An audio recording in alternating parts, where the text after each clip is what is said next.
Sa mga katik vloggers, mga subscribers, bago tsaka luma, mga supporters, mga dumaan, dumalaw at bumisita sa channel, lahat ng mga viewers, secret viewers at silent viewers, magandang araw. Ngayon balik tayo sa dividing network. Itong dividing network natin ay matagal na nating upload to. Meron ng dalawang upload natin. Yung pinakauna ay siguro 2 taon na or mahigit yung unang upload natin. Ibinalik natin dahil nga napakaraming mga katanungan doon na kahit na ilang beses nating sinagot ay ito pa rin. So katulad na lang kahapon tsaka ngayon, may mga bagong katanungan na naman na ganun pa rin. At maraming beses na natin sinasagot to doon sa may comment section, pero hindi pa rin nagigets ng iba, no? Siguro lalo na sa mga bago, hindi naman natin sila masisisi dahil nga minsan napakahirap unawain yung nandoon lang at wala kang pinapakita, nandun lang sa comment section. Kaya naisipan ko na gawa na lang ng panibagong video para mas lalong maunawaan at maintindihan lalo na sa mga nag-uumpisa pa lang, ano. So, dalawa tong katanungan na to na parang nagpapalit-palit na lang, no? Lagi na lang ganon. At ang pinakamarami ay itong katanungan kung pwede ba raw to kabitan ng speaker na mas mataas yung kanyang power. So, ito ay 400 watts yung kanyang handling capacity. Pwede ba siyang kabitan ng 500 watts pataas? Pagpalagay na lang natin 1,000 watts, 2,000 watts. So, pwede siya. Pwede siyang kabitan. Kaya lang, kapag kinabitan mo siya ng, pagpalagay na lang natin 1,000 watts, pag kinabitan mo siya ng 1,000 watts, lalo na yung mga malalaking speaker, 18-inch, 21-inch, o mas malaki pa, hindi siya makakapagtrabaho ng maigi. Yung ini-expect mo na maririnig mo doon sa 1,000 watts, hindi. Kasi hindi naman niya maibibigay yung ganong kalaking current papunta sa mataas na speaker mula dito sa ating dividing network. Bakit? Kasi yung input niya ay limitado lang. Ito, kahit na pag sabihin na natin meron kang 2,000 watts na amplifier, so hindi mo namang maibibigay ng buo o kahit pagpalagay na natin kalahati yung power dito dahil limitado lang yung input natin. Ayan, kung lumampas ka sa 400 watts dito sa input nito, siyempre sisirain yung circuit natin.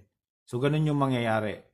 So, yung speaker mo na mataas yung wattage, tutunog at tutunog pa rin yan. Pero yung sasabihin mong makukuha ko ba yung the best na performance nung 1,000 watts na handling capacity ng speaker natin? Hindi.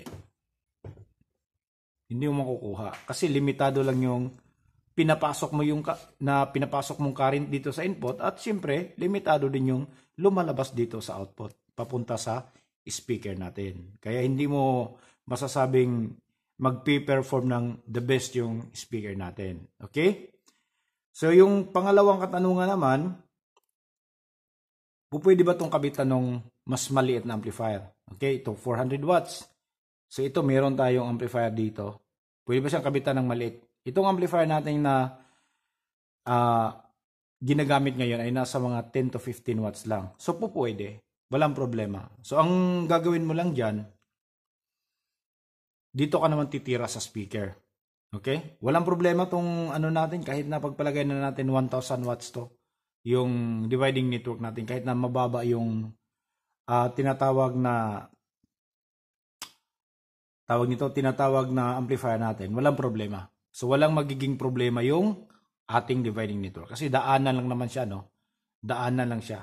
Kung mababa, walang problema. Wala namang masusunog kahit na itutudo mo pa yan. Walang masusunog. So, kung ano lang yung maibibigay ng amplifier mo, yung mababang power ng amplifier mo, di yun lang din yung maibibigay ng dividing network papunta sa speaker. Kaya ang mangyayari, kung gano'n na mababa lang yung gagamitin mong amplifier, ang importante dyan na pumasok ka sa amplifier to speaker matching. Okay? Hindi ka masyadong lumayo yung gap mo sa amplifier siya sa speaker. Okay? So dito na lang, pagpalagay na natin. ito yung 10 to 15 watts, tapos meron tayong speaker dito. Kahit na medyo malaki yung wattage ng speaker natin, kaya pa rin dalhin ng ating maliit na amplifier. Bakit? Kasi maliit lang yung diameter ng speaker natin. Nasa mga 5 inches lang siya. Kaya hindi po mahihirapan yung amplifier natin. Ulitin ko, itong dividing network natin ay walang problema. Kung ano yung power na binibigay ng maliit na amplifier mo, ay yun lang din yung kaya niyang ibigay papunta dito sa speaker natin. Okay? So test natin So unahin natin i-test yung 700 watts na tweeter. Ayan. Para marinig nyo na walang problema, tutunog pa rin siya kahit na mas mataas yung wattage ng tweeter natin kumpara dito sa ating dividing network. Okay, maghanap tayo ng tunog. Ayan.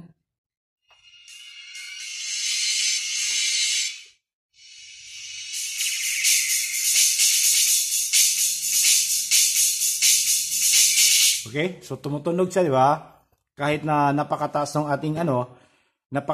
ating tweeter, tapos mababa lang yung ating dividing network at mas mababa pa yung ating tinatawag na amplifier. So paano naman dito sa ating speaker, sa ating full range speaker natin? Patutunugin naman natin to.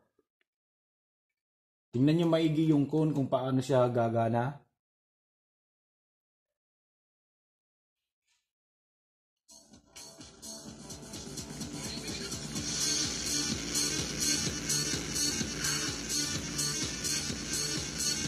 Di ba? So kita nyo kung paano siya bumayo. Kasi kahit na mataas yung wattage ng speaker natin, kasi maliit lang yung kanyang diameter, kaya kaya siyang dalhin ng amplifier natin.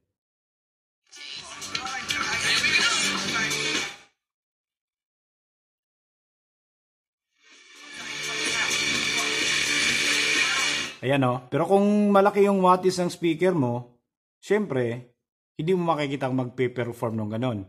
Mataas yung wattage, tapos malaking sukat pa yung speaker natin, so hindi mo makita magaganon. Kaya posibleng kukulangin ka sa bass. Pinakauna talaga dyan, maapektuhan yung low frequency. Hindi makakapagbigay ng malakas na low frequency.